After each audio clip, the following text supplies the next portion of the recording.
세계관이 없는 에스파였다면은 댄스를 약간 커버하고 노래를 커버하고 그거에 대한 내 리액션 이 정도만 나왔는데 세계관이라는 콘텐츠가 들어오니까 사람들이 궁금해하기 시작하는 거죠. 이거를 왜 이제 만드는 걸까?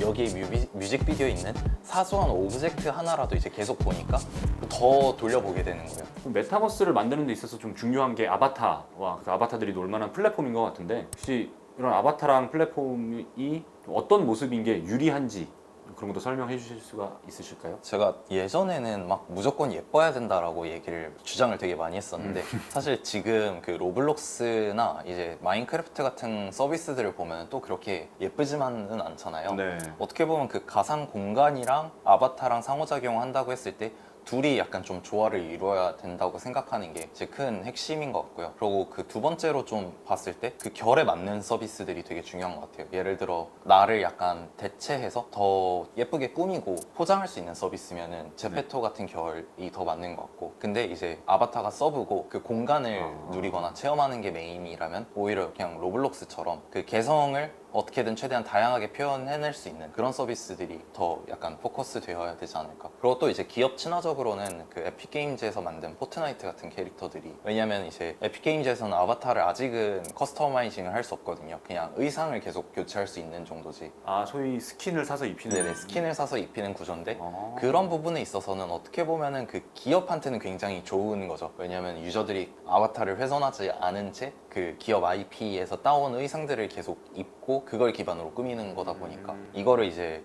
유저 기반이냐 아니면은 회사가 전문적으로 이제 제작된 콘텐츠의 기반이냐에 따라 또 결이 많이 다른 것 같아요. TPO에 따라 좀 네네. 아, 다른, TPO에 따라서 네. 다르다. 그러니까 이제 로블록스 같은 경우는 게임이니까 결국엔 아바타는 그 안에서 이제 게임을 수행하는 네네. 도구니까 좀 단순한 게 오히려 더 유리하다는 말씀이시고, 제페토는 아바타 그 자체를 즐기는 네네, 서비스이기 때문에 아바타가 뭐 좀 유려한 모습이고 그런 커스터마이징도 굉장히 좀 많이 들어가게 되고, 근데 아바타의 형상도 좀 많이 변한 것 같아요. 옛날에는 2010년대 게임 보면은 뭐 엄청 커스터마이징 많이 할 수 있었잖아요. 맞아요. 막 어깨 너비도 정하고 뭐 허벅지 길이도 따로 늘리고 종아리 길이도 조절하고 그런 거 있었던 것 네. 같은데, 이게 왜 점점 오히려 사라지는 추세인 거는 이유가 뭘까요? 사라진다기보다는 네. 예전에는 그런 것들이 정해져 있었는데 이제는 그것마저 사용자들이 자유롭게 이제 편집할 수 있는 영역이 되어버린 것 같아요. 그래서 이제는 그 뛰어다니는 모션부터 착지하는 그 모션까지 내가 직접 만들어서 반영할 수도 있고 아니면 다른 사람들이 만든 걸 이제 살 수도 있고,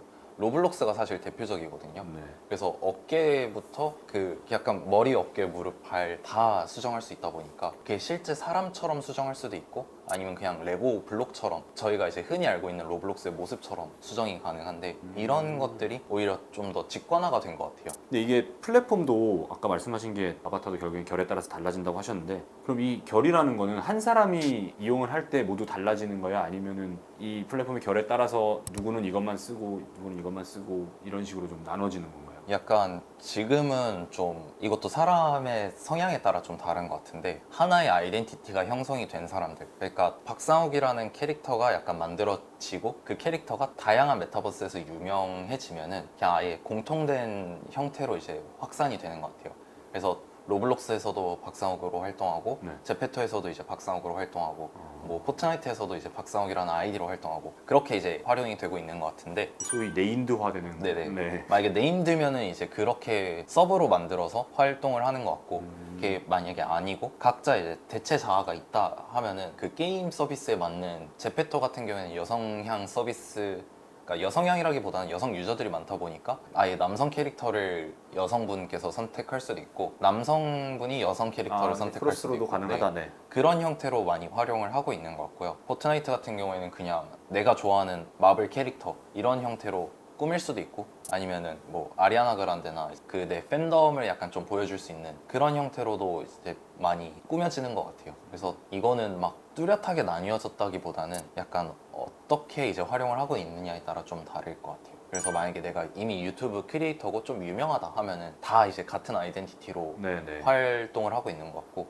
그게 좀 다르다 아니면 현실 세계에서 좀 다른 자아를 활용하고 싶다 하면은 그냥 다 이제 각자 다른 아이덴티티 생활을 하는 것 같습니다. 이제 메타버스 안에서도 다양한 비즈니스들이 생기고 있잖아요. 뭐 크리에이터 이코노미도 있지만 말씀하신 대로 포트나이트처럼 스킨을 판매하는 것도 있고 디지털 에셋을 파는 게 있는데 이 메타버스 세상의 비즈니스 모델들은 좀 어떻게 구분을 할 수가 있을까요? 지금은 아직 뭔가 뚜렷한 플랫폼들도 많이 나오지 않았기 때문에 플랫폼 비즈니스가 사실 제일 좋을 것 같고요. 그 플랫폼 비즈니스라고 함에 있어서는 어떻게 보면은 앱스토어의 역할을 할 수도 있는 거죠. 아이템을 판매할 수 있는 그 거래소가 될 수도 있고, 흔히 이제 게임에서 게임 머니 충전하듯이 그런 것들을 이제 충전시켜서 과금하는 모델도 있을 것 같고요. 그러고 직접 이제 외부에서 아예 건축을 대행해 주거나 그 설계, 시공 같은 것들을 대행해 주는 그런 에이전시 형태의 비즈니스들도 엄청 많이 늘어날 것 같아요. 네. 아직 버추얼 마케팅이라고 함에 있어서는 많이 이제 만들어지지 않았다 보니까 그것도 그거지만, 제가 조금 요즘 흥미롭게 보고 있는 거는 그런 세계관을 설계하는 비즈니스,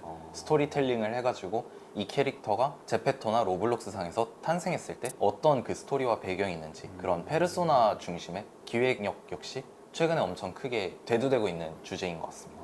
그러니까요. 뭐 건물 지어주거나 이제 공간 만들어주는 건 최근에 기업들도 많이 행사하면서 조금 네. 늘어난다고 본 것 같고, 그런데 이 세계관이라는 단어를 지금 말씀해 주셨는데 이 메타버스에서 세계관이라는 게 좀 어떤 의미예요? 저 같은 경우는 게임을 굉장히 좋아해서 이제 게임 세계관이다, 뭐 영화 세계관이다 이런 얘기는 들어는 봤는데 메타버스에서는 좀 어떤 의미가 있을까요, 이게? 유니버스라 함에 있어서는 이게 어떻게 보면 하나의 공간이 될 수도 있고 그게 스토리텔링이 될 수도 있는데, 결국에는 그들이 이제 갖고 있는 커뮤니티 영향력을 저는 전파한다고 좀 생각을 하거든요. 그래서 대표적으로 이제 굿즈 같은 케이스의 경우에는 로블록스에서도 그 전시를 진행을 하고, 네. 제페토에서도 이제 의상을 팔고, 그 외에도 뭐 심즈나 테니스 클래시나 아니면은 그 동물의 숲 같은 경우에도 본인들만의 프로모션 공간을 이제 만들고 있잖아요. 그게 네. 어떻게 보면 하나에 다 연결되어 있는 구찌 유니버스라 생각하거든요. 그런 형태로 본인들만의 그 세계를 그 플랫폼별로 다 이제 구축을 해놓는 것도 저는 세계관의 일부라고 좀 생각을 하고 있고요. 그 외에도 그냥 아예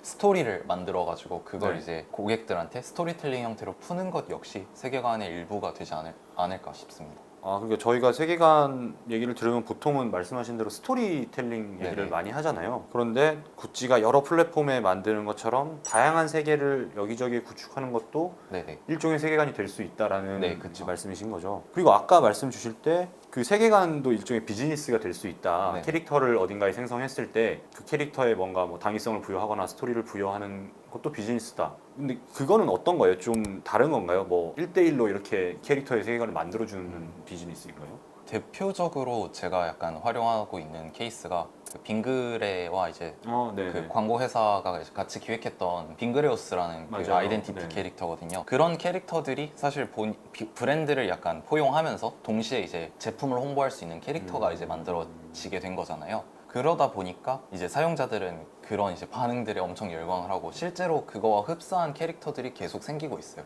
근데 여기저기 플랫폼에서 근데 이 캐릭터가 한번 구축이 되고 나면은 사람들이 이 세계관을 소비하는 게 사실 이제는 좀 익숙해진 것 같거든요. 네네. 아이돌도 그렇고 최근에는 이제 개그맨들이 유튜브 채널을 각자 오픈하면서 대표적인 게 이제 그 샌드박스 소속의 빵송국이라는 이제 채널이 뭐 이창호라는 개그맨이 한사랑 산악회 맞아요. 회장이 된다던가 네네. 아니면 뭐 이제 대기업 맞습니다. 총수를 이제 흉내를 내면서 맞아요. 좀 개그 요소를 넣는다던가 아니면은 아예 필터 기반의 아이돌을 만들기도 하잖아요. 맞아요. 엄청 인기 있었죠. 네. 그런 형태로 이제 캐릭터들이 많이 팔리다 보니까 이제는 다양한 아이덴티티를 베이스로 이제 만들 수 있기 때문에 그게 그냥 일반적인 걸그룹을 만든다고 해도 충분히 하나의 세계관이 구축될 수 있을 것 같고, 근데 결국엔 네네. 스토리텔링을 어떻게 하느냐, 그러니까 같은 인격을 활용하더라도 그 스토리텔링이 재밌고 그 서사가 있으면은 네네. 그거를 이제 소비하려는 욕구들이 엄청 많은 것 같아요.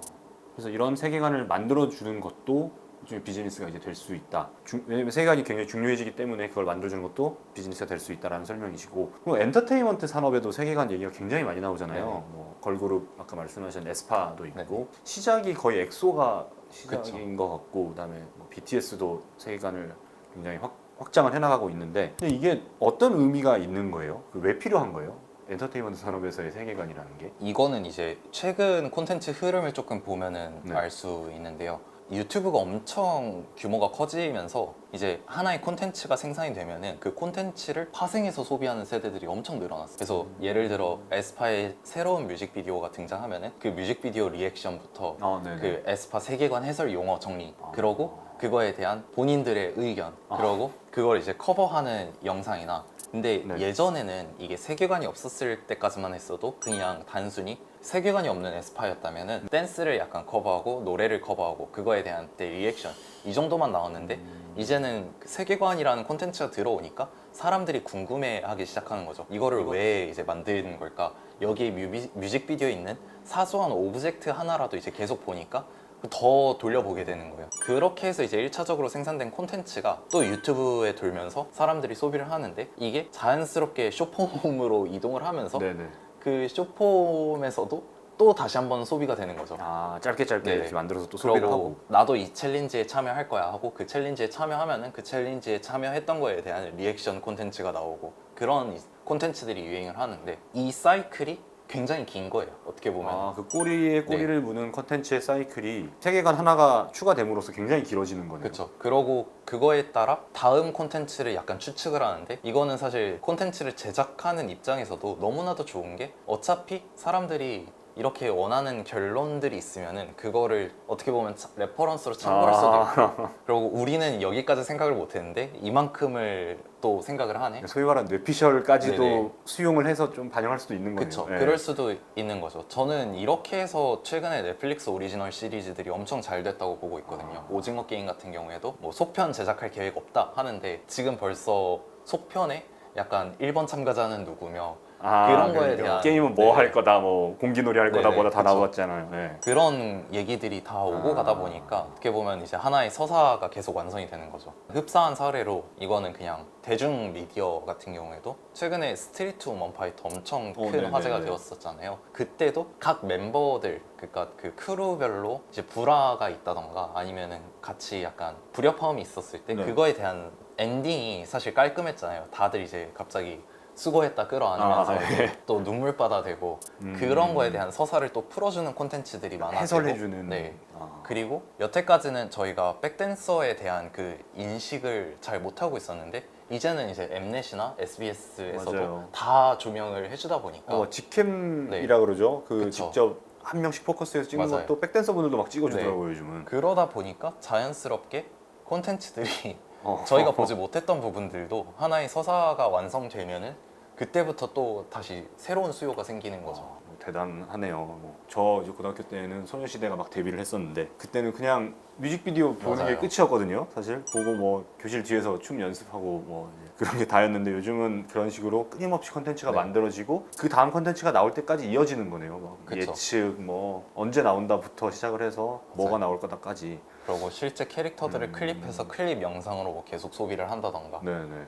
되게 다양한 것 같아요. 그러니까 Z세대가 유난히 좋아하는 세계관이 따로 있을까요? 그 세계관의 특징이라든지 아니면 요소라든지 뭐 이걸 만드는 방법까지 이런 게 있을까요? 아직까지는 뭔가 그 세계관이라 함에 있어서는 저는 사실 게임 서비스들이 가장 잘 만들고 있다고 생각하거든요. 대표적으로 이제 리그 오브 레전드라는 네. 라이엇 게임즈에서 만든 그 게임의 세계관이 그래도 부족하다고 의견은 많이 하지만 이걸 활용해서 세계관을 무한하게 이제 확장해 나가는 그런 네네. 서비스라고 생각을 해요. 그래서 최근에는 이제 걸그룹 KDA라는 걸그룹을 데뷔시켜서 지금 거의 3년 차죠 어떻게 보면은. 그래서 매년 이제 리그 오브 레전드 롤드컵이라는 프로게이머들의 챌린지를 맞아요. 할 때마다 계속 신곡을 내면서 음원 IP를 이제 가져가고 그리고 거기서 이제 게임 스킨은 당연히 만들어지다 보니까 네네. 그 게임 스킨도 판매가 되고 그걸 또 커버하는 댄스 영상들이 많아지고 그리고 이걸 부른 실제 가수들이 누구인지 이제 고민을 하고 그러고 여기서 이제 아이돌에 대한 프로젝트들은 끝마쳤다 하면은 최근에는 이제 넷플릭스랑 같이 이제 콜라보레이션해서 그 원래 전통 세계관이 들어가져 있는 애니메이션을 이제 릴리즈를 하는데 그런가요? 네.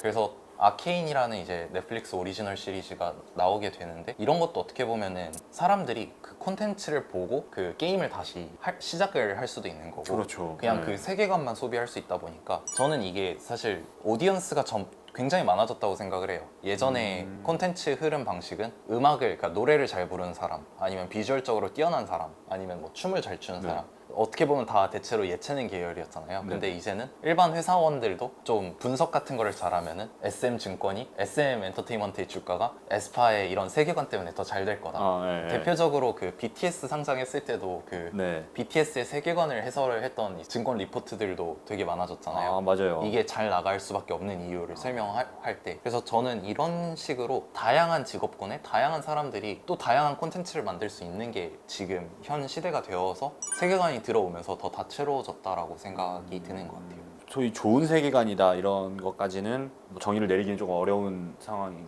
그럼에도 것 같은데, 불구하고 네. 약간 잘 만들어진 세계관이라고 하기에는 좀 그럴 수도 있지만 대중적으로 소비를 가장 많이 한 게 어떻게 보면 BTS의 세계관이지 않을까 싶어요. 전 세계가 이제 공감하는 그런 이제 어떻게 보면 그 멤버들이 성장함에 따라 모든 아미분들이 이제 성장하는 그런 서사를 이제 담아낸 거잖아요. 이게 SM이랑 조금 다른 게 SM은 굉장히 약간 미래지향적이고 네네. 어떻게 보면 그 각각 아이돌 멤버들을 신격화하는 데 좀 포커스를 두었다면 그 방탄소년단은 오히려 이제 그 곁에 누군가는 한 번쯤은 겪어봤을 법한 요소들을 되게 많이 다뤘던 것 같아요. 우울함이라든가 아니면은 희망이라든가 네네. 그런 것들을 다 노래에 이제 담아내다 보니까 대중적으로 많은 인기가 있지 않았나.